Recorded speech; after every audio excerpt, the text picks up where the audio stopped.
Namaskar, hello and welcome viewers. You're watching this special presentation of Sunset TV, Bills and Insight, your one-stop destination for views, news and analysis of proposed legislations of India that have far-reaching implications and impact your life. I'm your host Kriti Mishra, and today the spotlight is on the Energy Conservation Amendment Bill 2022 passed by the Lok Sabha during the recently concluded monsoon session of Parliament. Before the detailed analysis, let's take a look at the highlights of the bill. The bill mandates the use of non-fossil sources including green hydrogen, green ammonia and ethanol for energy and feedstock. The bill empowers the central government to specify a carbon credit trading scheme. It also provides for the establishment of carbon credit markets. It brings large residential buildings under the energy conservation regime.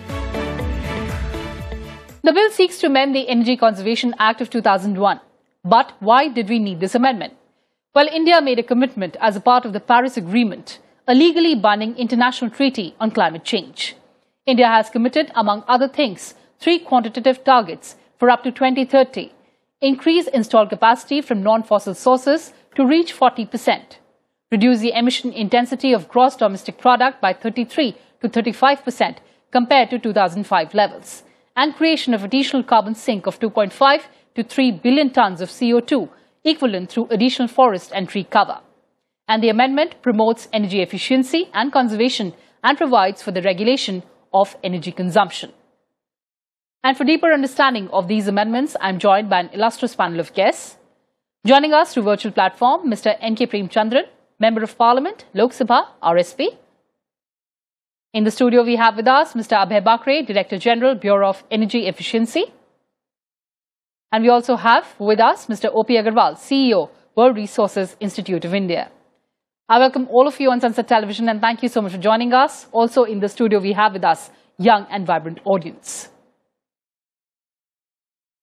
And Mr. Premchandran, let me begin the program with you. India has planned to increase its non-fossil energy capacity to 500 gigawatts by 2030.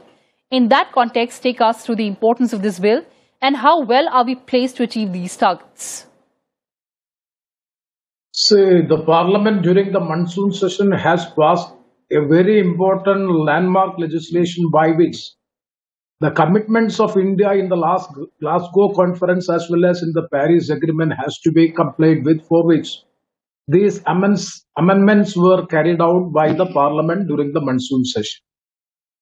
The main point which I would like to highlight is regarding not only to get the target as mentioned or as envisaged in the agreement or in the conference, Glasgow conference, but at the same time a new concept has been introduced in the bill, that is the carbon credit trading, in which we are having certain reservation. During the discussion in the Parliament also I have made mention before the Honourable Minister, but unfortunately I didn't get a satisfactory answer in respect of this carbon credit trading scheme. Such a new scheme has been introduced or incorporated in the new amendment bill. That is also a significant fact to be noted. But as far as other issues are concerned, absolutely I do agree with the contents of the bill, because energy efficiency, to achieve the energy efficiency and the conservation of energy, that is the basic objective of this act or this bill. Even the original act of 2001 as well as the amendment act is focusing on the energy efficiency, for which we have constituted an establishment, Bureau of Energy Efficiency. Its CEO is also present in the discussion. And also it is fully, because there is no doubt, there is no contradictory opinion as far as the energy efficiency and the conservation of energy is concerned. But the only question which I would like to make is that the carbon credit scheme enunciated in the bill is creating certain apprehensions. Why? Because what is meant by carbon credit scheme? That is not being explained in the bill. That was the main objection which I have made in the Parliament during the course of the debate. Why? Because Section 2 defines what is meant by carbon credit trading, that which is being Section 2, there is a provision in which it is being said that it will be explained or it will be as per Section 14 Clause W. But what is Section 14W, which also says that it is as per the provision, the Government of India, after in consultation with the Bureau of Energy Efficiency, will make a scheme. So what is the scheme? The parliament is not aware. Mr. Bakre, as you're saying that Member of Parliament needs some clarity on carbon credit and also the new mandate that the Amendment Act provides to Bureau of Energy Efficiency. So first of all, as initially you mentioned, there are three broad policies which are coming through these amendments. This act was enacted from March 2002 after the Parliament, Honorable Parliament passed this prestigious act. It started with the late 90s or even the 80s when there were so many discussions about the fuel shock, the energy shock which happened in the globally. So, like most of the other countries, India also took this step. In 2010, this was amended. The initial act very clearly said the objective is to have the energy conservation and also energy efficiency as one of the means or the lever. So, in the world, we talk about 5 kinds of fuels. The first is, of course, coal. Second is oil. Third is gas. Fourth, we call it as renewable or nuclear. And the fifth is energy efficiency. Today, even most of the countries call energy efficiency as the first fuel and not the fifth fuel, because what you consume at your end and you save it, it is actually called the first fuel because you are saving a lot of investment. Now, coming back to the amendments which are proposed here, the first one is the norms for non-fossil consumption. In the original act, there are energy consumption norms which were amended in 2010 that every designated consumers, and obviously these are the very, very large industries, they have to be given certain norms. And these norms are given in such a manner that depending on the technology, the investment, and depending on the consumption they are doing, at the end we want to save the energy for our future generation. And now, after this climate change and all the Paris Agreement and also the Glasgow climate, we also make sure that our coming generation lives in a very safe and very clean environment. So that's also another. So these are the few amendments which are there. So Bureau of Energy Efficiency, the new mandate according to the amendment bill. Yeah. So this new mandate is basically extended part of whatever the mandate which was given in the original 2002 Act and also the 2010. Initially, the consumption norms were only given for the energy consumption. So it was not distinguished whether it is which kind of energy. Now here, because now also we want to have the cleaner environment for our future generation, we want to make sure that some norms can also be given for a clean energy, that is a non-fossil based emission. So the fossil fuel energy emits carbon emissions or other kinds of emissions, and it is a non-fossil energy like clean energy, solar, wind, or even like biomass or nuclear. It doesn't emit any emission. So basically we are helping the environment to address the climate change. So with the extended mandate, if I may say, about the Bureau of Energy Efficiency, it can now prescribe or recommend the central government to prescribe certain norms for different consumers, especially the large consumers, to also have certain share of like 4%, 5% for any kind of green fuel which is mandated or which is basically as part of their process. It could be green hydrogen, it could be green ammonia, it could be ethanol, something like that. For energy and for feedstock. We'll get more clarity as we move ahead in this discussion. But coming to Mr. Agarwal, it is for the first time that the government has proposed a carbon trading system. Unlike in a few other parts of the world, the so-called carbon market in India is still a developing one. Help us understand the concept of carbon trading and carbon credit. Thanks, Kriti. Let me put it, step back a little bit first. But this whole game is about trying to reduce how much carbon we emit into the atmosphere. This has been going on for too long.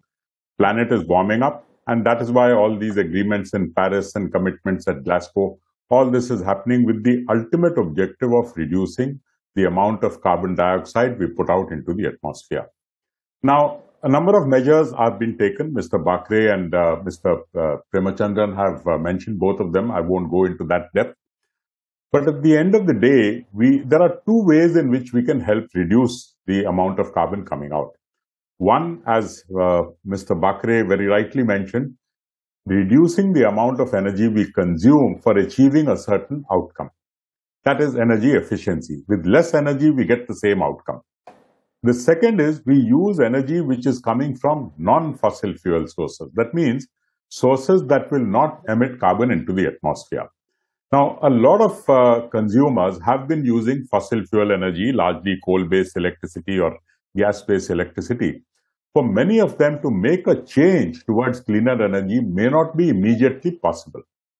Yet, what we want is that a total 50% of the energy must come from renewable sources or from clean sources. Now, in this kind of a phase, what would happen is some who are in a position to make that change faster and maybe go beyond the 50% would get certain credits. Credits could be in terms of certain points, they could be in terms of a certain amount of money equivalent, whatever it is. That's the scheme that is being designed by the Bureau of Energy Efficiency. But at the same time, those who are not able to make that change immediately because of certain technical reasons or because of certain financial reasons, they should be able to still meet that 50% requirement by saying, we have bought garbage from the person who has done better than what he needed to have done. So that's the kind of an exchange market that is being thought of. Right. I know that any new scheme, the nuts and bolts are always difficult. We've seen this in many other schemes, but the overall objective of this is very good.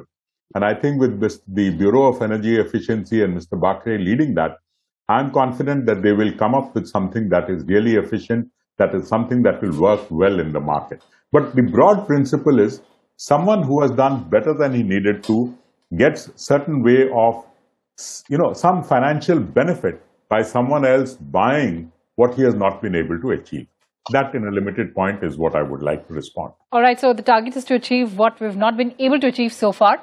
Let's get in some voices from our audience here. Please go ahead. Introduce yourself and speak your mind. A lot of people faces the problem by DEC at the state level, but after Amendment 2001 Act, what are the plans of government that ensure the people having those problems? Basically, what I can understand is that with the state regulatory commissions and the central government together, how do we ensure there is a coordinated action for the benefit of the common man? See, there are two acts in the power sector, you can say. One is the Electricity Act and another is the Energy Conservation Act. So, what you are talking about, the DEC is basically the power sector and the regulatory part of that, whereas the Energy Conservation Act and whatever the amendments subsequently proposed are basically for the consumer and the consumer side. So, wherever you are having the consumption of the energy, and electricity also another form of energy apart from the oil and gas. So the Energy Conservation Act actually facilitates so many policies and in the interest of consumers, so that from the consumer point of view, how can they reduce their consumption? And whatever you are saving, it is actually cost saving for each consumer. So this act is actually facilitating various aspects, including for the buildings, as you asked specifically for the common citizen or a common person in Delhi. So here there is a residential building we are bringing. So these guidelines, what will happen if you want to even rent a house or even you want to build a house or purchase a house, this house after coming few years will be very energy efficient. So whatever your electricity bill is there, that can be reduced by 30%, 40%. Or if you want to use air conditioners, lighting. So these are all guidelines available in this code. So a common consumer, whether he is in Delhi or even any other part of the country, he can save his electricity bill, he can even save his energy bill. Yeah. All right, but Mr. Premchandran, I remember when this bill was discussed in Parliament, one of the issues that was perhaps flagged by members across party lines was that the compliance is an issue. Now we understand that the ambit and the scope of the energy conservation building code has been widened to include large residential complexes as well, but compliance remains a problem, sir. Would you agree? Definitely, compliance is the most important issue to be discussed, because whether it is not because of lacking of any legislations, but because of the political willpower so as to comply the requirements as per the act and the rules. But unfortunately, it is not happening nowadays. If you can very well see that one of the essential ingredients of this amendment, if you look at, that is residential, big residential buildings are also brought within the purview of the Energy Conservation Act. Formerly, during the 2001 Act as well as 2010 amendment, the residential buildings are exempted. But now, huge residential buildings with certain criteria is also being incorporated within the purview of this act. Yes, absolutely, you are correct. Whether we are able to comply the directions, the rules and laws, unfortunately, we are not in a position to comply all these directions. As the learned friends on the other side, Mr. from Bureau of Energy Efficiency and other experts, have already stated that because even without adapting any technology, if we can create the awareness among the people, just now we have cited a very important point, we can reduce the electricity bill. Now it is one of the domestic budget, if we examine the budget which is being in a big problem because of the electricity, the energy bill, it is coming to our house. So we have to create awareness among the people, especially the student community. The new generation has to be educated, bring awareness among the people regarding the energy conservation. Once it was there, but unfortunately recently it is not getting much momentum among the public regarding the energy conservation. So energy efficiency as well as the energy conservation both should go simultaneously so as to achieve the goals which we are aiming at. Compliance of the provisions is the need of the hour. Unfortunately, now it is missing most of the places in our country. Right, so of course we agree that execution remains the key. But beyond conservation, let's look at another aspect. Mr. Agarwal, promotion of green hydrogen as an alternative to the fossil fuels used by the industry, that could perhaps be the game changer.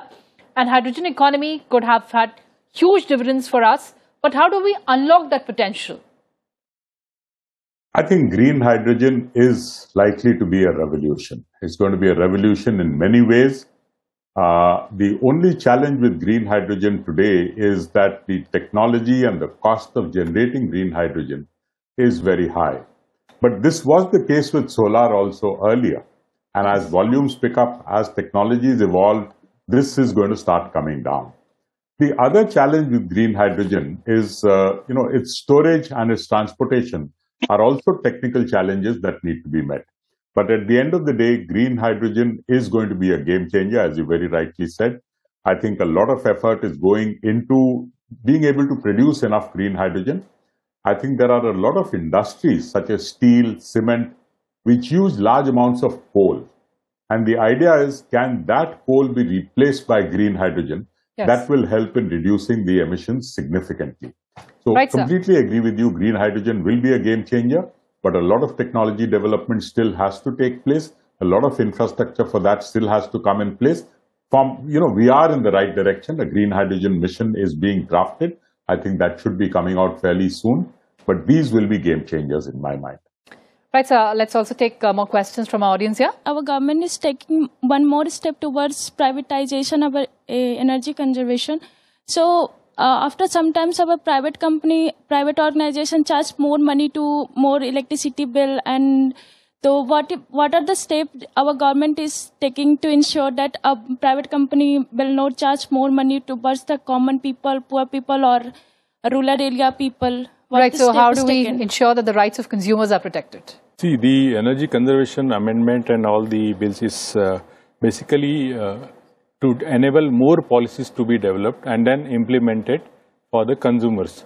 And these consumers are actually the citizens who are using different appliances, different forms of energy. And more and more technologies are available, more and more efficient appliances are available. So consumer gets a good choice in the market. And that's why they can save the electricity. In terms of electricity bill, again, electricity bill comes because of the higher consumption. So for the best part for any consumer is that he or she should save the energy by adopting any kind of energy conservation measures, whether it is a good appliances, LED lamps, most of you are available. So this is one way of thing. And when there is a good competition, whether it's a private or whether it's a public, they will always offer services at a most competitive rates. So that will ensure that the consumers are not overcharged. Right, sir. Let's take another question. We all know that our energy resources are limited, but sir, users are still growing. Sir, so what government should do to preserve energy resources? Yeah, that's the correct point, because the Energy Conservation Act, when it came, our basic idea is that our fossil fuel sources are getting depleted. So after 30, 40, 70, 80 years, our new generation, the next generation will not have sufficient sources. So the best part is we have to shift to renewable sources. because the renewables is something which the nature is replenishing. They are giving on a daily basis like solar or wind on a seasonal basis. So we have to go towards energy sources because we will need energy. We are growing, our economy is growing. We will have more aspirations, we will have more appliances. So definitely we will need more energy. So from where this energy should come? It should come as far as possible from the renewable sources. Yeah. So Let's that take another is the one. main. If government is moving towards privatization, people thinks that his job is not secured. See, the kind of policies which are coming are again new technologies are there. So definitely there are new technologies. Once they are adopted by consumers, there will be more demand. And then when there is more demand, more service providers will come, more manufacturing appliances will be there. So actually the jobs will be created, more and more jobs will be created. And there will be new avenues.